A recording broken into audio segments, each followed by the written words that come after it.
Hello, everyone. Welcome to the pre-show.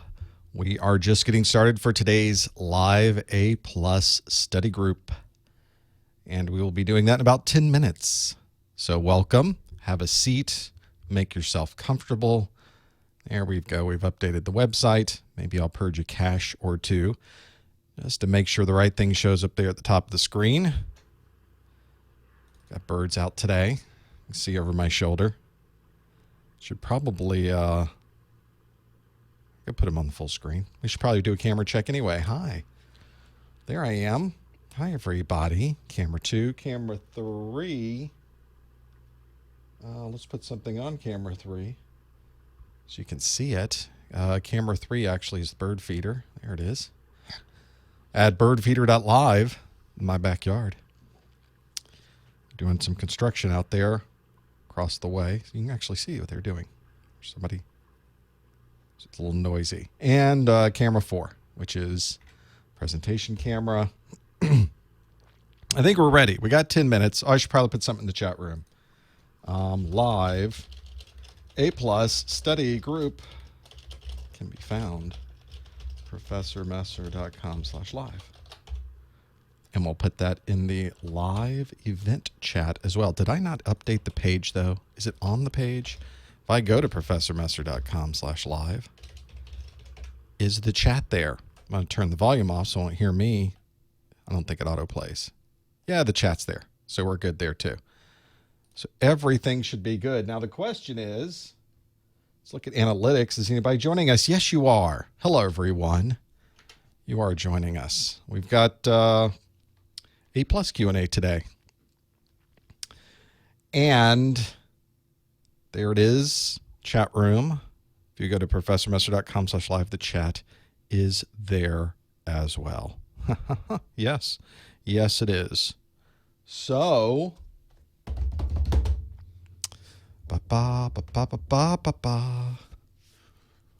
oh boy.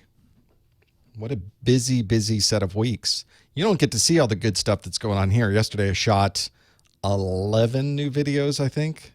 Not one of them has been updated and edited. Not one of them.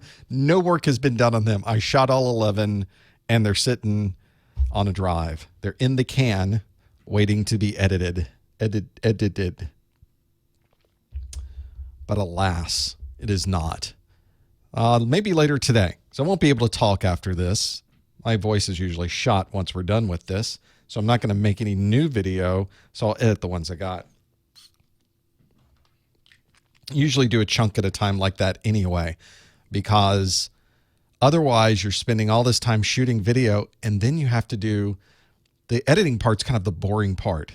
It is the very tedious, menial part. You can't listen to music or anything else while you're doing it because you have to listen to the audio that's on the video.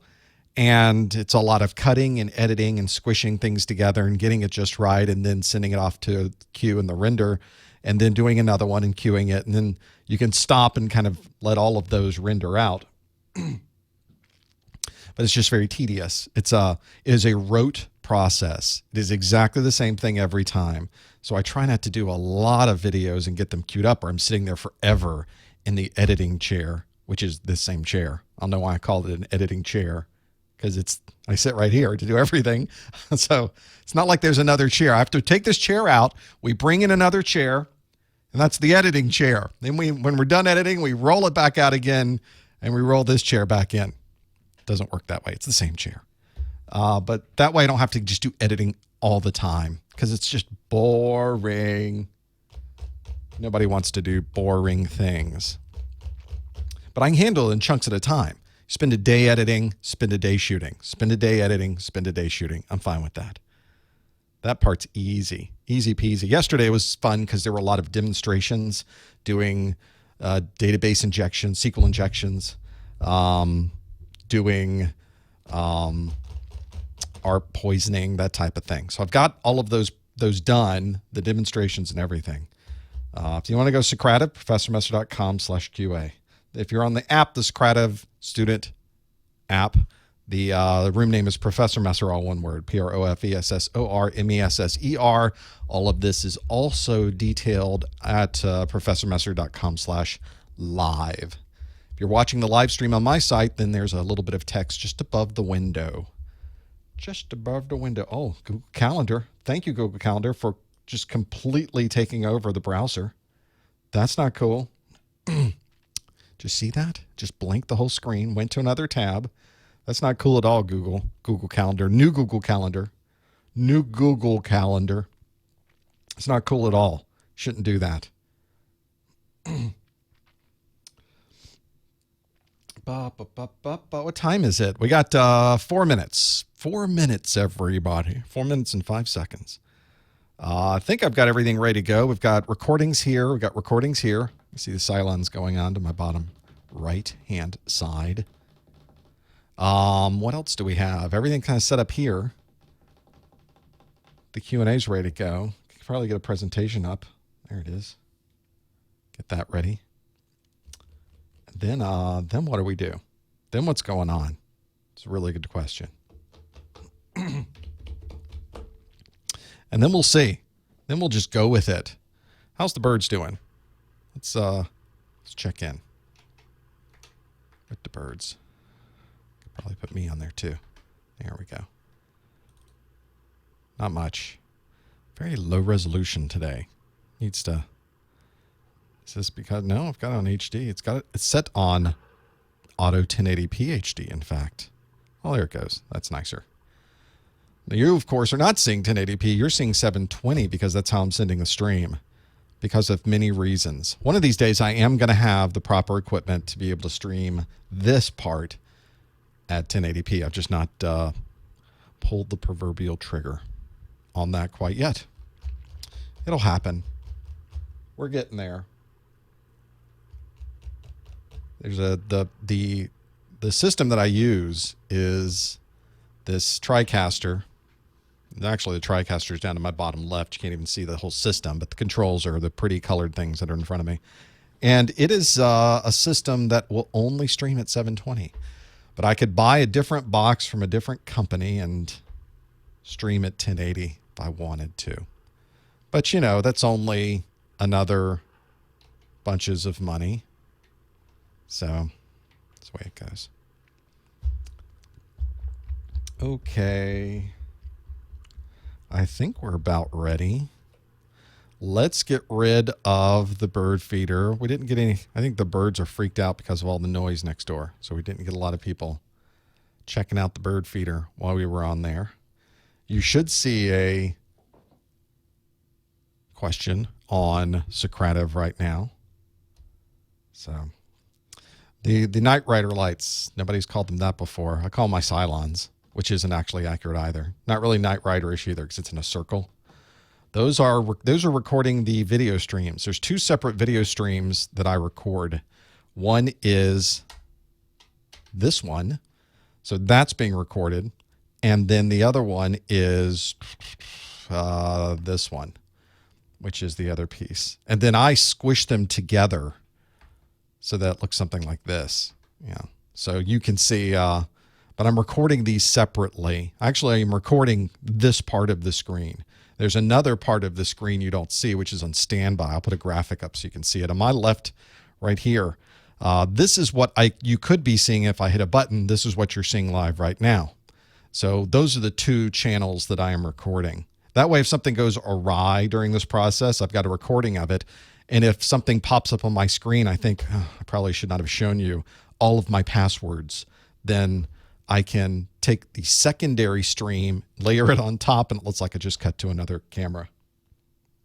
So there you go. There's the little behind the scenes, blah, blah, blah. As long as that's there. Now, the TriCaster itself is also recording. So there's another machine down here that's also recording both of those channels. And then I'm also recording it automatically on YouTube. So we've got, technically speaking, 5 separate recordings going on right now. But I think now it's time for a study group. Are we ready? 5 seconds? 5 seconds, Mr. Sinatra. We're going to go. We're going to go. We're going to go. We're going to go. Here we go. Let's get it started. Hello, everyone. Welcome to the November 2017 Professor Messer A-Plus Study Group, coming to you live from the Messer Studios headquarters in Tallahassee, Florida. My name is James Messer. I'll be your host for this first hour of Q&A, and after that, we have what we call our after show, which is the second hour-ish or so of calls where you can call in on the phone line and ask me questions directly, because who wouldn't want to do that? Well, we'll find out in the second hour. In the first hour, we're going to concentrate on doing Q&A. There's a lot of questions I've got ready to go, questions you've never seen before because I write them fresh for every single one of these study groups. So we've got that going on. I want to thank you for your ongoing support. I'll have the phone number available. It's also on professormesser.com/live. You can have a look at that. And don't, before we get into a lot of this, hold on just a moment. Before we get into all of this, I want to make sure you know about the YouTube site where we've got all the YouTube stuff going on. This is what we've got, professormesser.com/YouTube. You can also find me on Twitter, professormesser.com/Twitter. You can also find me on, pick a social media site, Facebook, professormesser.com/Facebook. You just type in professormesser.com/the site, and you will find me. I've also got discount vouchers. Don't forget about those at professormesser.com/vouchers. Don't pay full price for your vouchers. Instead, go to professormesser.com/vouchers. Get a little discount on there. There's also CEUs, continuing education units, you can earn by watching this study group. Just by watching. Well, you also have to listen, because sometime during this first hour, I'm going to give you a special code word of some kind. Usually I try to do it in the first hour. It will definitely be before the first phone call. But hopefully in this first hour, I will remember to give you the secret code word. You have to listen to that, and I'll give you instructions at that point on how you can earn a continuing education unit if you have already earned your A+, Network Plus, or Security Plus certification. Well, we're going to be talking about A+ in this study group. The A+ 22901 and the 22902 exams are the two exams you have to pass to earn your A+ certification. They were released on December the 15th, 2015. There's usually about a 3-year gap there. They release it, and then there's a gap for 3 years, then they release a new one. There's another gap for 3 years. So we've got about 3-year interval in between an update, which means we got plenty of time before you would even see a new exam. And even then there's an overlap time where both versions of the exams are available. So if you are looking at this today, live, November the 1st, 2017, then you have plenty of time to study and pass this exam. Never wait to take a certification exam. That just doesn't make sense. Now, if you're already A+ certified and you're looking to renew, there are a lot of options for renewing. There's a renewal exam, so you don't have to take both of these. There is, you could take a higher level exam. If you take your Network Plus, you would be sort of recertified. You can earn CEUs, and even there's some other study options available on the CompTIA website where you can purchase, for instance, a little updated training program, go through that entire training program, and you've earned enough CEUs to renew. So it just depends on how you'd like to do it. The 902 and 901 exams, both of those, or the 901 and 902s, have different topics on them. I usually recommend that people study for one exam, take the test, then shift gears and study for the other exam and take the test. There really is not a lot of overlap between these exams. They are designed specifically that way so that you don't have to worry about it. So it doesn't matter which one you take first either. If you're more into the 902 topics, you can take that one first, then backtrack and take the 901. It just doesn't matter. They don't care. As long as you take both of them before they retire that version of the exam, you're just fine. There is also on my website, pop quiz collection PDFs. I've created and compiled over 1,300 questions for the 22901 and 22902 exams. Certainly the largest compilation of A+ questions you will find anywhere. This is in separate books, so you can buy the 901 first, then the 902. These are fully digital. They're all PDF versions. It allows you to click around the book very quickly. I've got some quick links that make this available. I've got some performance-based questions in there. There's just tons of multiple choice questions. They all link back to videos. So if you've looked at a question, you got it wrong, you can click a link and immediately pull up one of my videos that explains more details. and they're only $15 each. And they go back to help support the site. You can find out more about those at professormesser.com/PQC. It stands for Pop Quiz Collection. And of course, they're on the menus as well. And if you're like me and you don't have $15, you don't want to spend the money, I do have some practice questions on my website. They are at professormesser.com/popquiz. So there's 100 or so per exam on there. It's a good thing to whet your appetite with Q&A. And they are really the test questions or the exam questions that come from these life study groups. So it's a little something I just add there for some extra Q&A. Maybe it's something that might help you at professormesser.com/popquiz, and they're free. Nothing to buy. Some of you will come to my website after this is over and you watch the video replay, but a number of you have said, I want to get a podcast version. I want an audio version of this, and you're more than welcome to it. You can find it at professormesser.com/podcasts. I take a audio version, I stick it out there. So you can also subscribe to that with your podcast catching listening program and listen along with that. It means it automatically shows up. I usually get those out either the day of or the day after the study group. So it's just another way you can listen in. You obviously can't participate after the fact, but you could listen in. Speaking of participation, I'm going to ask you questions today, and you're going to answer them live as we are here. This is something you can only do if you're watching this live. If you're watching this in the replay, this isn't going to work for you. But we're going to use this third-party site. You can pop open a new browser window or even use the Socrative student app. This is Socrative.com. And the easy way to get there is professormesser.com/QA. Drops you right into the room. You don't have to type anything else and you're there. But if you're using the app, it's going to ask you for a room name. The room name is Professor Messer, ProfessorMesser. And all of that documentation is on professormesser.com/live. If you don't remember what I said or what was that link, it's all on professormesser.com/live. Now, if you type that in, you go to professormesser.com/QA, you type this in with the right room name, you finally get in there, you'll see a question waiting for you which says, which of the following is a literal Italian translation of calzone? That doesn't sound like a very technical question, because it isn't. That's one I put there just to see if we're able to get into Socrative, we're able to log in properly. It's a test question, a sample question to see if we are able to see the questions. Can you see the answers? In fact, there's a number of answers already waiting for you. One answer, A is stocking, B is book, C is pizza, D is fishing net, and E is hot pocket. 0% have chosen fishing net, oddly enough. That surprises me. 7% chose book. And then it's probably a tie for first here between stocking, pizza, and hot pocket. Well, the answer on this one looks like a number of you are in there and able to answer those questions. So at least it's working, right? A number of you are working along those lines. But what is the right answer? What is the literal Italian translation of calzone? Well, the literal translation is stocking. So those of you that answered A, stocking, the 27% of you got that right. I think also trousers would be an appropriate translation, but trousers wasn't in the list.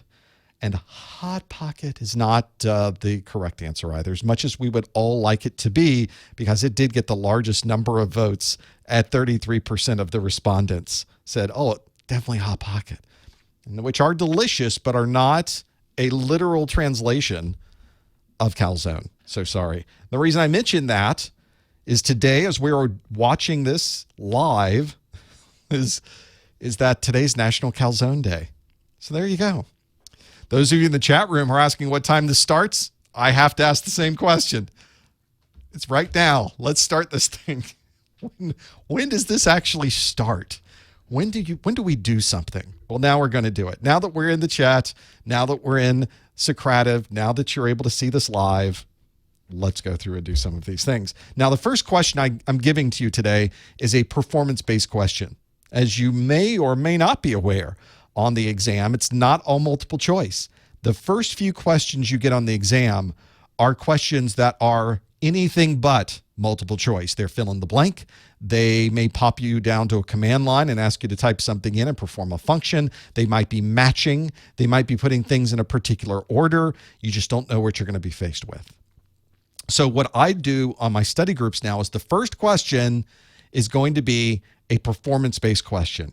So there's different strategies to this. Some people like to get the performance-based questions out of the way and then get to the multiple choice. Some people like to skip over the performance-based questions, do all of the multiple choice, and then come back, which is my preference. But it's up to you. It's however you best work in that environment. So let's do performance-based question. Here's our first performance-based question, the only performance-based question I think of today. There might be a fill in the blank later. This one is match the interface to the name. Now on Socrative, this is going to be a fill in the blank because there's no way to match things in Socrative. But I've numbered and lettered these things so that if you think it's 1A, 2B, 3C, 4D, 5E, 6F, you can type that in, just the letters and the numbers, to have that there. So obviously, if you're listening to this, you can't see the pictures of the interfaces, but there are 6 interfaces on the screen that we've listed here, 1 through 6. And then I've got a name to the right. The names are VGA, Thunderbolt, TRS, USB, HDMI, and Toslink. So this is an important consideration. This is a 901 question where we've got these interfaces here, but what are these interfaces? What are these really? You have to be able to see an interface and know what it is. So if you think you know what it is, you can type that in to Socrative and put it in, as I mentioned, 1A, 2B, 3C. If you think they're all in exactly the orders I put them down, which they are not, you can do that. So maybe you happen to know what they are. I'm looking at this list myself. I've got a number of these here. I wonder if I put the list in on mine. I'm going to move this out because now I'm looking at my answers and wondering, do I have the answers in here? Did I put the answers? Did I? Yes, I did. Okay. I was not losing it. Well, I was sort of losing it. Let's be clear.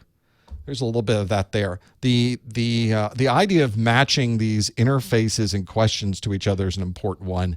In fact, on the exam, they may ask you how you would use these interfaces. But I think it's also nice to be able to see them and immediately recognize them, which is not just a skill for the exam. That's something you can use in normal computing. You see an interface. What interface is that? What's that used for? What should I plug into that connection? Maybe somewhere in there. You can do that. So let's see how we did. We've got a number of people who are answering now because apparently you've had enough time to Google this. Should not be Googling. And also, by the way, since we do have a live chat room, do not put the answers in the chat room. I will find you. And I will hunt you down. It'll be bad. It'll be a bad situation. We should all pretend that we're just taking this exam with no Google, with no chat available, and we're going to take a stab at it and see how we did. So let's see how we did with these interfaces. I've got a number of these here. Maybe a few of them you're going back and forth on. Some are, I think, relatively straightforward. So let's match these interfaces to the name. The first one, number 1, is B, Thunderbolt. That's a Thunderbolt interface. I've got a few Thunderbolt interfaces in here that I've been working with even today. In fact, the video you're seeing on this screen is being provided to you through a Thunderbolt connection. So that's one I've got right on the back of my computer in here. Number 2 is USB. Wait a second. That doesn't look like a USB connection. Indeed, it is. It's one of the USB Mini for USB 3.0, which is a little bit bigger there. Thunderbolt, by the way, not just an Apple thing. Thunderbolt is not an Apple standard. Thunderbolt's an Intel standard. So you see this on Intel machines as well, on all types of motherboards these days. Don't get thrown that's an Apple thing, because it is not. For these, let's do the next one. I think a number of you got this one as I'm looking at the answers. The third is HDMI. So we've got that in there as well. So we've got Thunderbolt, USB, HDMI. The fourth one, that's VGA, that 15-pin VGA video connection. So our Thunderbolt, USB, HDMI, VGA, we've only got 2 left. So how bad would it be at that point for those 2? We've got F is Toslink, that Toshiba audio connection. It can be over fiber or copper. Usually fiber is something people will have. It's not expensive. It's not like a fancy optic fiber connection to have that there. And the last one then, the only one left, is TRS. TRS connection. It's commonly seen on a headphone jack or an audio jack to have that there. For VGA, technically speaking, VGA is a 15 pin. You can see it here, and it is in a D subminiature connection. It is called. The style of connection is D subminiature. The size of it has a letter. So you often see this called DB15 or DB9.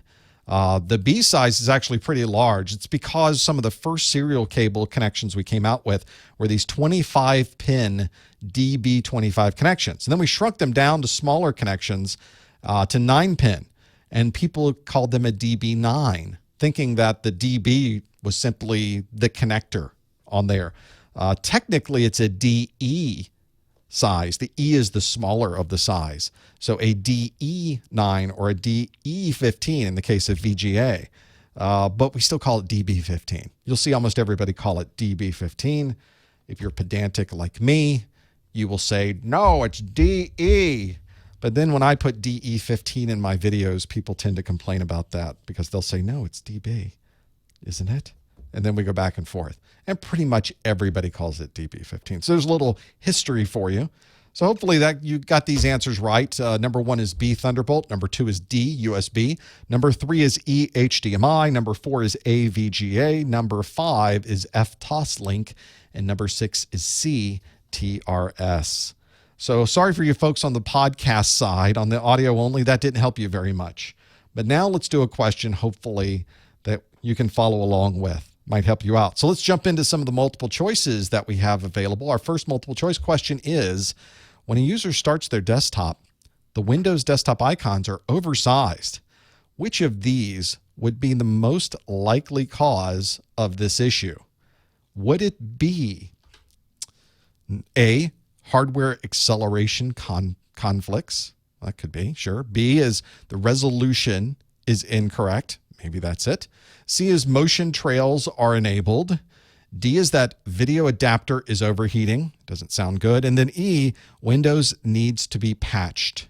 One of those 5 options is the most likely cause of this issue. And this is something that you will see on the exam as they use this terminology, the most likely answer, the best answer. And you might see answers on here that could possibly be the answer. That you may think there's 2 or 3 on here that could possibly be the answer. But they didn't ask you which one could possibly be the answer. They asked you which one is the most likely cause of this issue. So that's one where you do have to have some familiarity with the problem. You should have run into these problems before and worked through them. I think most of us have run into this problem too. So this is one where if you ever run into this and get through them, that's when we really have to work through all of those pieces and making sure they are there. I think whenever I'm working through a problem like this, it's nice to also be able to go through the possible options and make sure you're able to figure out which ones it is, but probably more importantly, which ones it isn't. If you think you know the answer, go to professormesser.com/QA and you can answer the question. Do not answer in the chat room. Those poor people aren't answering in the chat room anymore. Sorry about that. Hate that when that happens. There's quite a difference there to be able to work through those. Let's see what we answered here. Is this going to be my gimme question of the day? Could very possibly be. There you go. 94% of you said the resolution's incorrect. Now, 3% of you said it's hardware acceleration is conflicting. Motion trails enabled was 2%. 1% said Windows needs to be patched. And then nobody said the video adapter's overheating. But that's what's happening with my video adapter. It's overheating. So you start up the laptop. The icons are huge. I think you've probably seen this before. The icons are enormous. So what could it be? Well, obviously, if you've got these really big icons and everything on the screen looks really, really big, the resolution's probably set too low. You got it set to 800 by 600. I was working on some videos yesterday where I was doing some demonstrations, and I started up a virtual machine, and the virtual machine, everything was enormous on the virtual machine. I had to go into the VM configurations or the configurations for that operating system on that VM and change the resolution to be a much higher resolution. And then it shrunk everything down on the screen. There was more desktop to work with. It's a beautiful thing to have that there. So we went from 800 by 600, and I stretched it out to 1200 by 900 or something like that, something larger. Having that larger option there gives you more room on the screen. The icons shrink down a little bit, much easier to work with. That would be usually a very useful thing to do. And this does happen with laptops a lot, especially on devices where you don't have the appropriate video driver installed in the operating system. You will see this problem occur. And that's why 95% of you said resolution is incorrect, because you've run into this before where the resolution was completely wrong. And just by fixing that resolution, everything kind of shrunk down. You had more room to work. It's a beautiful thing to have that there. Let's do another question. I've got another one for you. And by the way, if you did answer B, resolution's correct, 95% of you, spot on. Absolutely correct. Well done. Let's do another one. This question deals more with, oh great, Microsoft Word. Your computer will not open Microsoft Word when you click on a doc file. That's not good. Microsoft Word is installed on your computer. So which of the following is the most likely reason for this issue? Is it A, the computer is infected with malware? Is it that B, Microsoft Word only opens .docx files? Is it C, that the file associations are not properly configured? Is it D, only trusted doc files can be opened? Or is it E, the doc file is stored on removable media? Which one of those would it be? It's got to be one of those 5 answers. If you think you know the answer, you can answer at professormesser.com/QA. Do not answer in the chat room. I think we have the first round of those, and then nobody does that anymore in the chat room. So it's got to be one of those possible options. When you click that file, it's a doc file. Microsoft Word's not opening that doc file. So there's got to be a reason for that. This is a good troubleshooting question that you'll see on the 902 exam. The type of question you would see on the 902 exam. You won't see this question on the 902 exam because I wrote this question over the weekend. And they don't ask me for questions for the exam. Thankfully, that would not be good. And I couldn't give you the question for this, but I think it's probably pretty close. It does come directly from the exam objectives. So that part's important to know what those things are. We've got a number of you that answered. Let's see what your possible responses were for this question. Your computer, well, we've got 80% of you said the file associations are not properly configured, but double digits, 12% have said the doc files stored on removable media. 4% have said only trusted doc files could be opened. 3% said Microsoft Word only opens .docx files. And 2% said the computer's infected with malware. Now, I think all computers are infected with malware, so my default is going to be A, but I don't think that's the correct answer for this particular question. You click on something and it's not opening properly, it is most likely a file association problem. Maybe something has been installed that has removed the file associations from Microsoft Word. Maybe a third-party program has decided I'm going to use the doc files and get that there. This is one where it does help if you can go into the file associations and modify this yourself, do your own update. Sometimes the manufacturer of the program will tell you just reinstall, but obviously that may not be a great option to be able to do that. Instead, in Windows Vista 7, 8, 8.1, which are the operating systems you need to know for the A+ exam, you go to Control Panel and there's a default programs applet to be able to set all of the file associations. And then you can specify inside of the file associations applet if it's a DOC file, open with this application. And there you're done. Very easy. Now, most of the newer Microsoft Office, Microsoft Word applications will open both doc and docx files. So it's useful to have that association there that if you ever run into problems. Of course, this works on any application. If you're trying to open a text file and you think, I would rather have text files opened by this other app, you can make the change right here in Control Panel, Default Programs Applet. So you may find yourself visiting that little applet often to modify how your computer reacts when a particular extension is used. So that can be very useful to have that there. So that means that the 80% of you were not fooled at all. The file associations are indeed not properly configured. We need to go to our Control Panel and be able to fix that, get it right. So that's one where it's not going to be the doc file stored in removable media. The location of the doc file doesn't matter as far as what application is going to be used to open it. In fact, you don't have a way to tell Windows, if it's on removable media, open it with this program. If it's on my local drive, open with another program. Windows doesn't work that way. Windows uses a single application regardless of where that file happens to be stored. 3% of you said only trusted doc files can be opened. I'm not even sure what a trusted doc file is. I just kind of made that up. Microsoft Word only opens docx files. Microsoft Word opens a lot of different file formats: RTF, TXT, doc, docx. There's a big list. If you go into the file associations, you'll see it's certainly not the case that Microsoft Word only opens docx files. And the computer's infected with malware?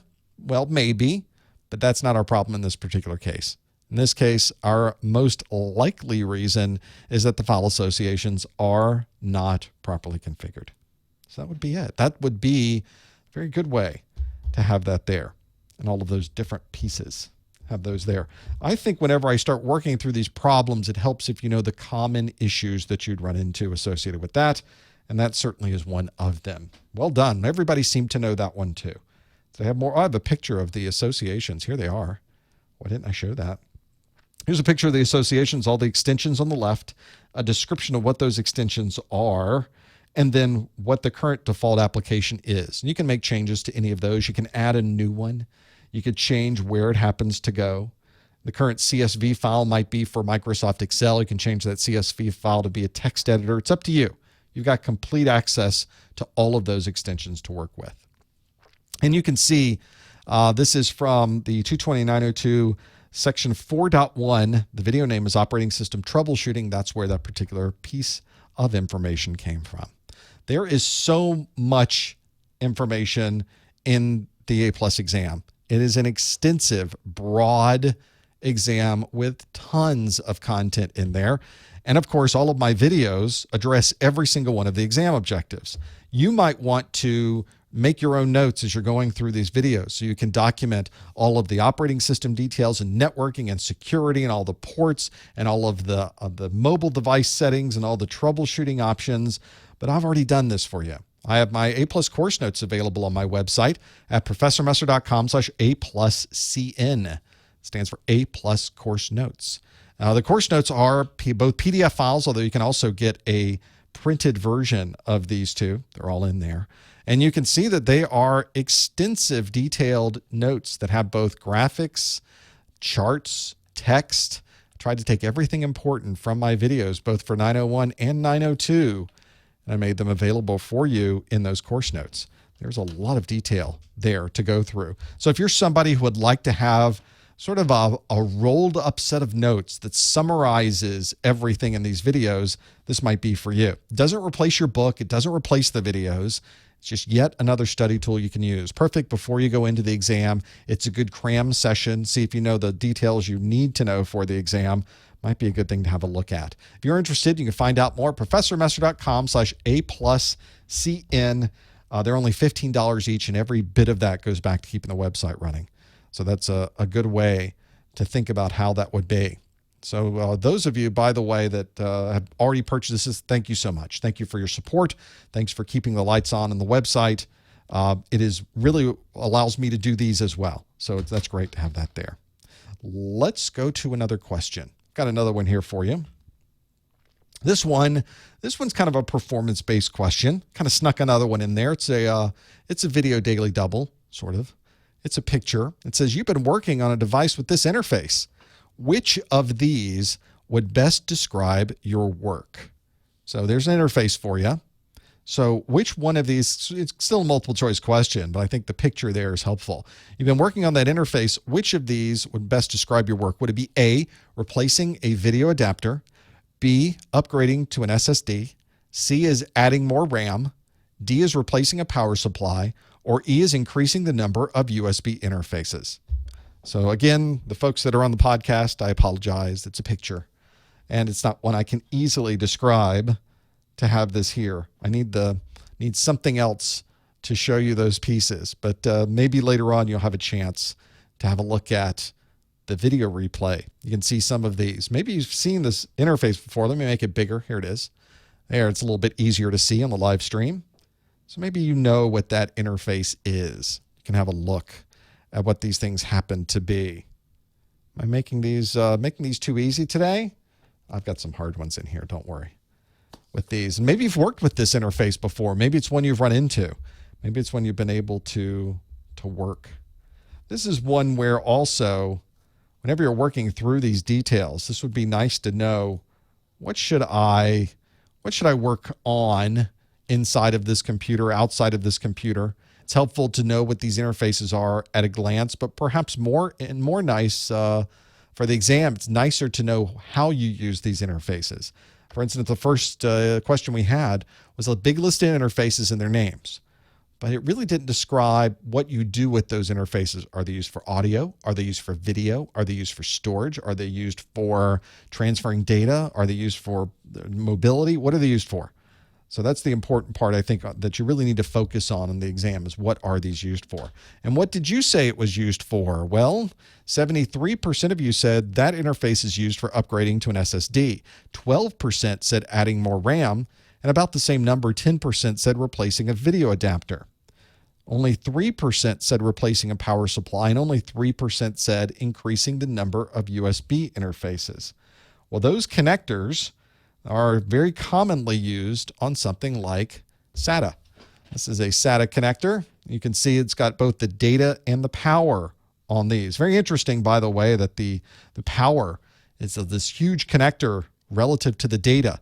That's why it's a serial connection. You don't need a lot of pins for data since it's serialized. Makes it a little bit easy for there.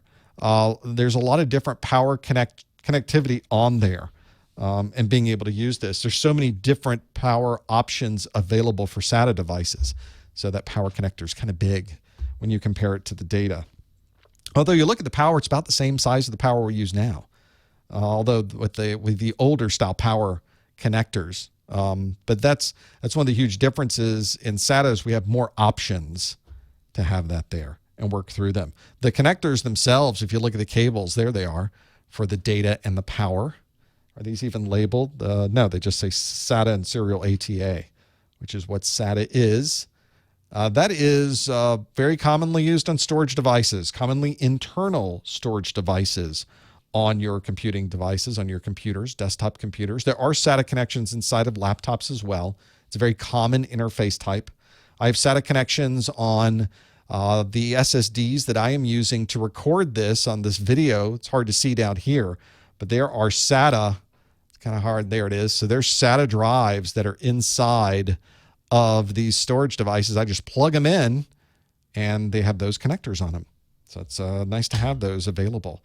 If you look on your motherboard, it's not the same connector type on your motherboard, by the way. The interface on the motherboard is quite different. In fact, the data is going to be the primary connector you'll see on the motherboard. The power for these devices tends to come directly from the power supply inside of your computer. The connectors on your motherboard look more like this. There are the SATA connectors. These are even marked. You can see the name of SATA, SATA 110, or SATA 1, 110, SATA 111, 114, SATA 21. Is that what it is? SATA 2? It's a SATA 2 connector. It's hard to see sideways and to the right. I think it's a SATA 2 connector, and they're numbered 0, 1, 2, 3, 4. But there is the connector you'll commonly see. So you go from data here to the data connector on the back of the drive, and then the power connector is coming directly from the power supply that is in your computer. It doesn't come from your motherboard most commonly. So it's important to think about those when you work through them. Yeah, maybe this is SATA 1 connection, except it looks like the ones, is it an I1? It probably is. We're going to have to enhance. Can we enhance? That's not very enhanced, is it? SATA II1. I think that's SATA II1. So there you go. I'm glad we were able to spend our time on that, weren't you? So let's have a look at your answers. That's not your answer. This is your answer. There it is. You can see the upgrading to an SSD is the correct answer. So the 73% of you did get that one absolutely right. B is the correct answer. So there is replacing a video adapter. These connectors are not commonly used for video adapters. They're commonly used for storage devices. So it would not be replacing a video adapter. A video adapter probably using a PCI Express connection. And although these are, if you look at them in this view, they sort of look PCI Express-ish. It's not a term, is it? Getting back to this connector. If you squint, you kind of looks like maybe it could be, but it's not. You can see it does not have the same layout as PCI Express. Would not be adding more RAM. Those are not RAM connections by far, not even close. Replacing a power supply. Those are not used for a power supply. And increasing the number of USB interfaces, probably a PCI Express or some other type of interface they are being used for that, but certainly not the SATA interface for those. So this is one where, in this case, the only answer that really should have jumped out at you is B, upgrading to an SSD. The 74% of you got that one absolutely right. Let's do another one. I've got more here. Yeah, they have that little L at the end of it. Now, that makes it a little bit easier to see that with that L that's there. It's got that little lip on the side, on one side of it. So it's definitely a SATA connection. Let's do another question. Here's another one for you. This is jumping back to the 902 exam. The question is, which of these utilities would be the best choice for copying a large file? You would like to resume the copy instead of restarting from the beginning if any communication problems occur. Well, there we've got a little bit more to work with there. Some very specific requirements for that specific utility. Now, fortunately, I've given you some options. The options are A, FTP, B is Xcopy, answer C is copy, answer D is file copy, and answer E is robocopy. So you've got a lot of copy and FTP options there to choose from. Maybe that's one that you can think about using on your computer. And it's perfect for using one of these utilities. Would be perfect for copying a large file and resuming the copy from the middle instead of restarting from the beginning if any communication problems occur. This is a 902 question for those of you asking in the chat room for the 220-902 exam. This is, in fact, one that you do have to know. There are quite a few utilities and commands you have to know for the exam. This is just one of them. In fact, a number of the answers here are you have to know. Not all of them. Maybe all of them. Not all of them. But almost all of them. A few of them. Some of them. Not 100%. A sampling of them are what you need to know. And if you think you know the answer, go to professormesser.com/QA and you can answer this one. It took me a while here to get into a groove and give everyone a question that maybe we don't know off the top of our head. Because how many times are you copying an enormous file that you would need to not restart if you had to start it in the middle? This is one of these challenges in having this here. So maybe you know the answer to this and working through it. Let's see how we did, since we've got a number of you that have answered already. The rest of you are busy Googling. Can't fool me. Let's see, 39% of us, not a majority, but a large percentage, the largest percentage that answered E, robocopy. 24% of you said Xcopy. 22% said FTP, almost a tie for second. In third place, 11% file copy. And at 4%, way in the back, just copy. Oh gosh, nobody chose copy to have this here. The largest number is 39% with robocopy. So we have to wonder, did we just take a guess? Is there a command called robocopy? Because that sounds fake to me. It doesn't sound like a real command. But in actuality, it's exactly a real command. That is a real command. Robocopy. In fact, you need to know robocopy. It's specifically written on your A+ exam objectives. Make sure that you know robocopy. This is not robocop. It's you have 10 seconds to comply. Robocopy stands for robust copy. Robust. That's what you need to remember is the robust copy part, because this is one that does allow you to do a lot of extra things. It's got a lot of extra capabilities we really don't even get into in the A+ exam, but it comes with Windows Vista. It's built into Windows 7. It's built into Windows 8. It's built into Windows 10. Go to your command line, type robocopy. It works. It's there. It's waiting for you to use it. It's some nice capabilities to have that there. And maybe your robocopy is one that you can use on your computer. And one of the features that it has is this nice capability that it can, as it's copying and something happens right in the middle, it can restart this again. So that it can start from the middle. You don't have to completely restart from the very beginning. So that's one of those things that does help you, especially if you're over like a very slow wide area network link. Maybe it's over satellite connection. A lot of you are going to have jobs where you're working from a satellite link. These are not the fastest links that you would ever run into. So it becomes very useful in those scenarios for you to have some type of copy that if a rainstorm comes up and takes out your network connection, because that's what happens with satellite connections, is that you have rain fade and you lose the connection completely when a cloud shows up. Well, that's one of those that might help you then.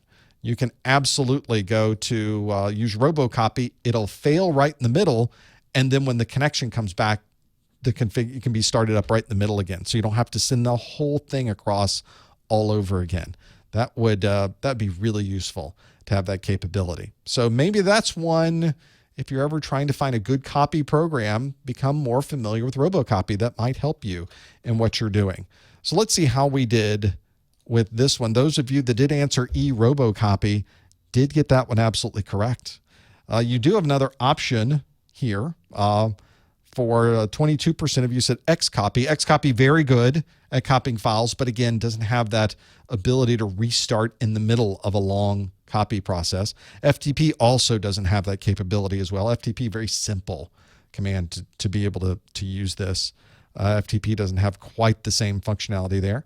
10% file copy. I just made that up. File copy is it's not an actual thing. I just put a couple words together and it sounded good.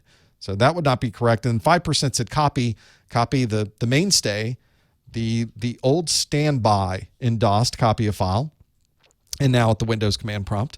But this does not allow you to restart a session from the middle. Bummer to be able to have that there. And those pieces, robocopy, doesn't sound like a real command. Absolutely is, and it is the right answer. 42% of you that answered E got that one absolutely right. Well done with that one. Well, if you need more study time with your robocopy, you'd like to be able to copy some things in a lab and set up some machines and copy files back and forth and go through all of those command lines and more, you can do that with the GTS Learning Live Labs.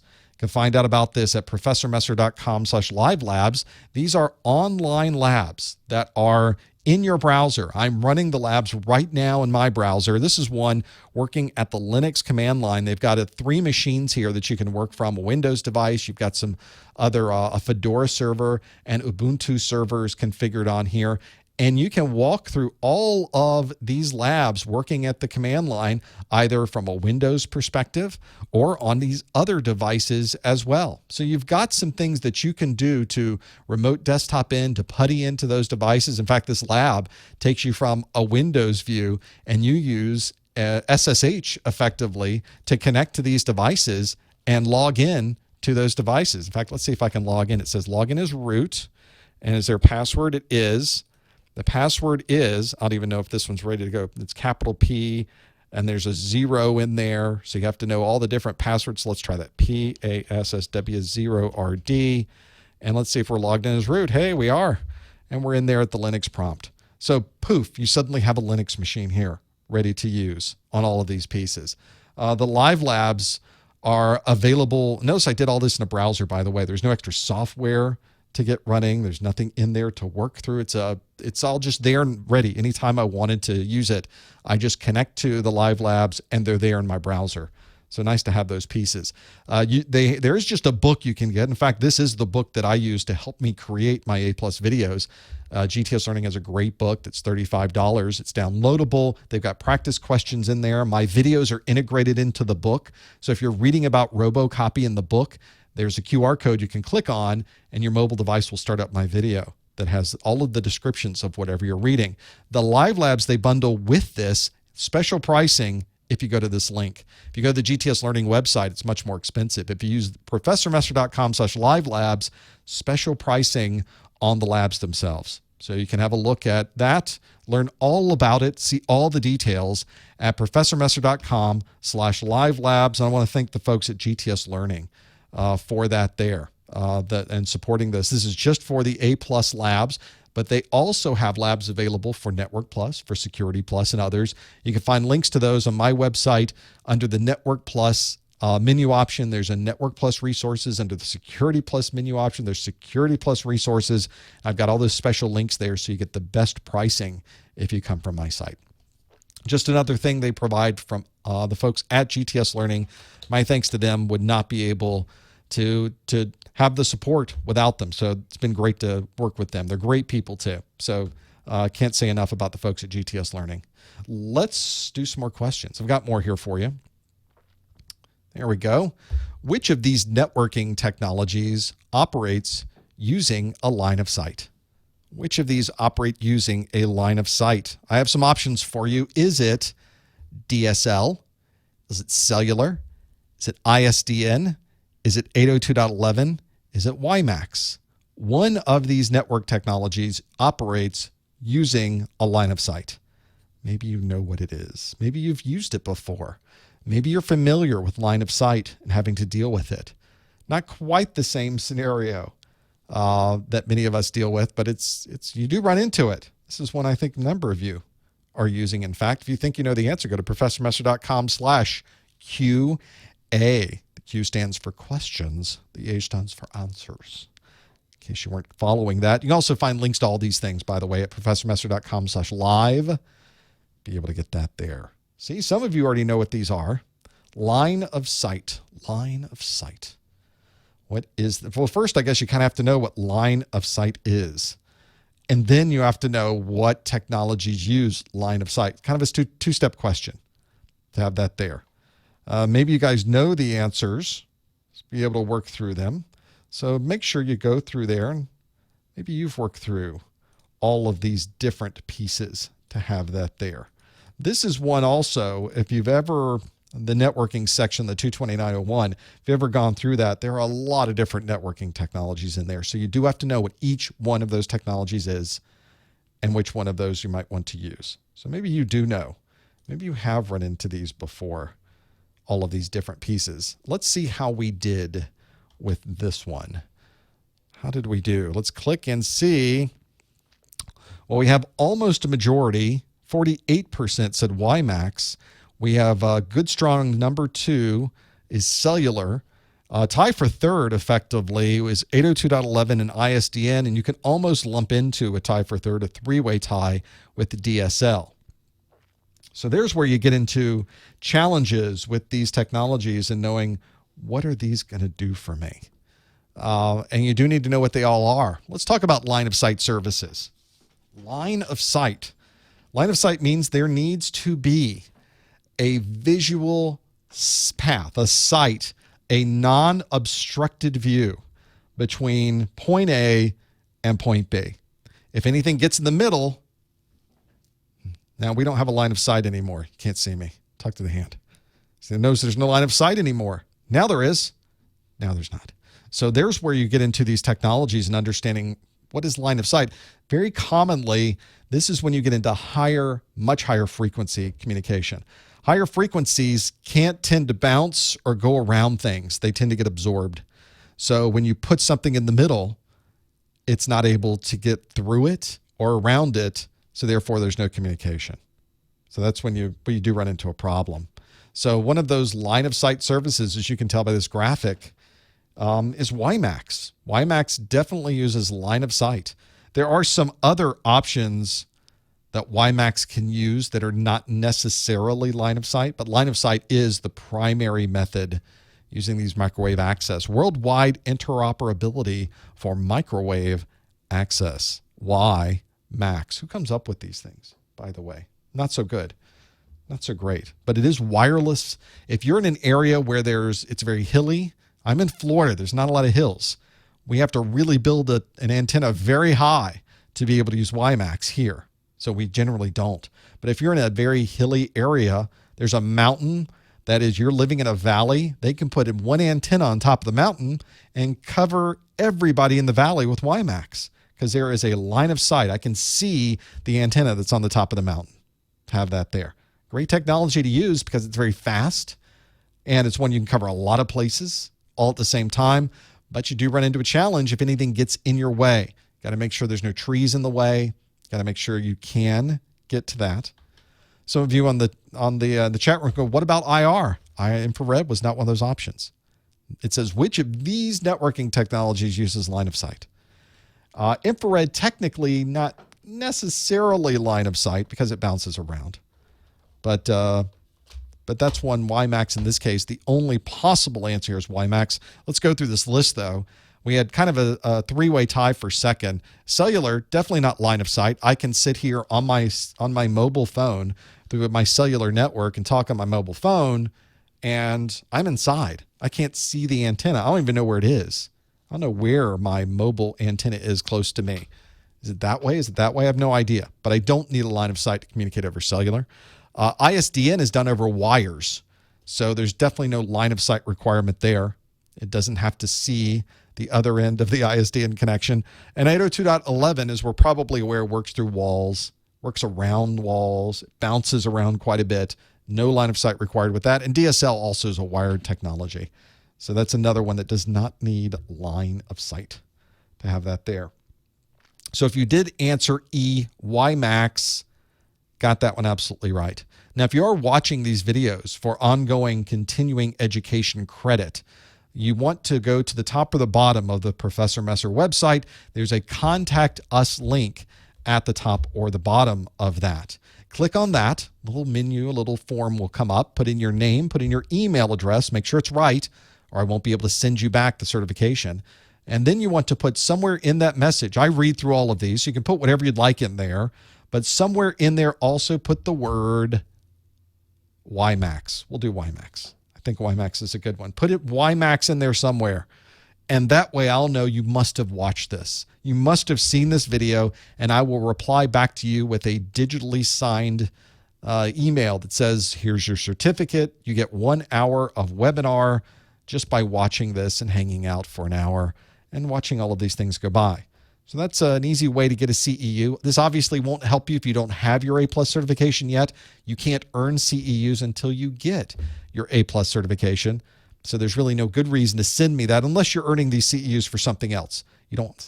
I'll hand out the CEU to whoever would like it, and if you're using them for some other purpose, use it for the other purpose. I don't care. I'll just sit in front of the TV and process. I go through each one of these, digitally sign every single one individually, type in your names, and I just churn all the way through them. There's quite a few that come in for those pieces and get that there. So very easy. Yeah, somebody in the chat room dealing with one of those great tips for infrared is that our cameras on our phones, if you're taking a picture, the screen that's on your phone can see, there's a remote control, can see the infrared, since we were talking about infrared. And if you point something, see how this, it blinks? Look at the infrared blinking at the end. Now, I see nothing. I don't see that. But on our devices, on our phones, on our cameras, you don't even have to record it. Just put it in picture mode, and you can watch it just like we're doing here. And you'll be able to see, is this working? Oh, sorry. Did I hit your eye?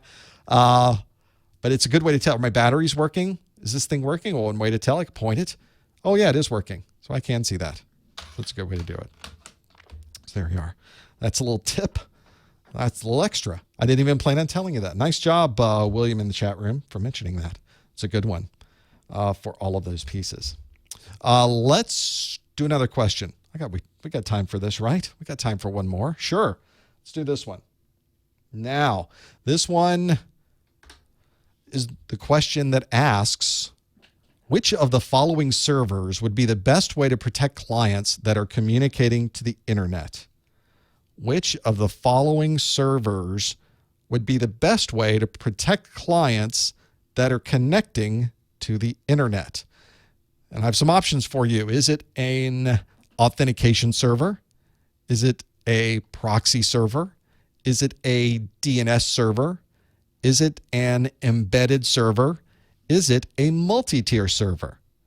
One of these would be the best way to protect clients that are communicating to the internet. Kind of a security question thrown in there. If you think you know the answer, go to professormesser.com/QA and you can answer. Obviously, if you're watching on the replay, you can't do that. You can't work through those pieces and have that there. This is a security question. This comes from the 902 exam. By the way, for those of you asking, what is this question from? On the explanation slide, you'll notice at the bottom, it tells you exactly the name of the exam and the video that it came from. So if you're watching this on the replay or watching live, you'll be able to see all of that. So that's one of those things that does help whenever you're going through this. Maybe you have one of these. Maybe you've used one of these. Maybe you have one at home. Maybe you have one at work. Have those pieces there. Which of the following would be the best way? And this is one of those questions, by the way, where there could be more than one answer. I can see there could be even 3 answers here that could be a way to protect clients that are communicating to the internet. But the question was, which is the best way to protect clients that are communicating to the internet? And the answer should just jump out at you. Should be very clear. Have this here. This question dealing with security. So this is coming from the 902 exam on this. That's where that particular question comes from. Let's see how we did with this one. This is one maybe you've worked on before. Maybe you've worked through these. How did we do? Well, 60%, a little bit over, certainly majority, got our proxy server as the answer. 30% got authentication server as the answer. 5% said multi-tier server. 3% said DNS.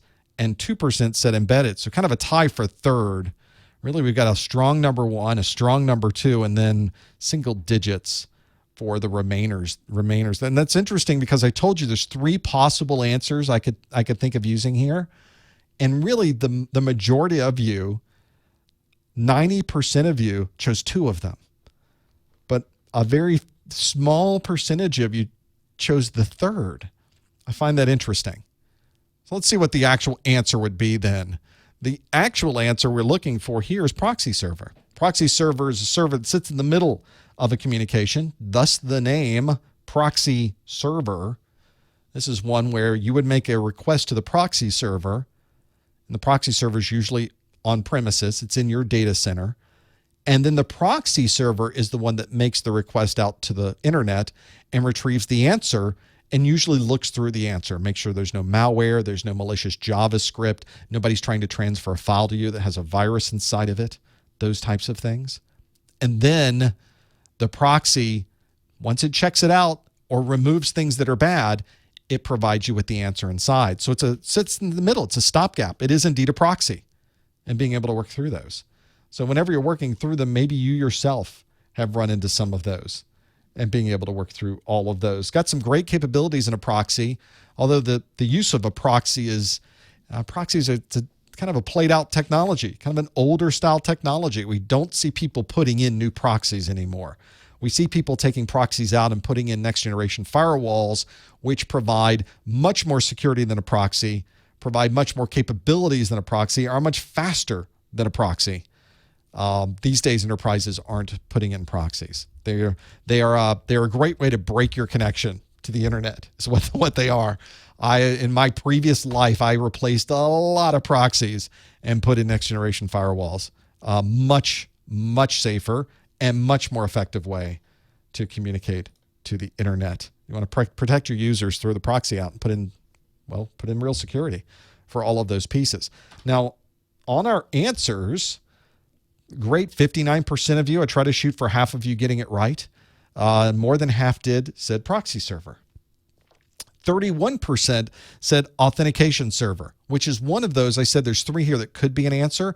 Authentication server could be an answer. It's not the best way to protect clients. It really only allows you to authenticate who can go to the internet, but it doesn't actually protect anyone once they're there. It simply either allows or restricts access to the internet, which I guess technically is protecting. If you were restricted access to the internet, you were well protected from the internet.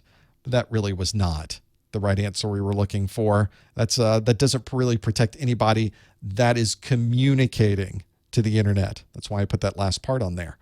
The third one, anybody care to take a guess what the third possible way that when you would protect, in fact, much better than an authentication server, what would it be? It would be a DNS server.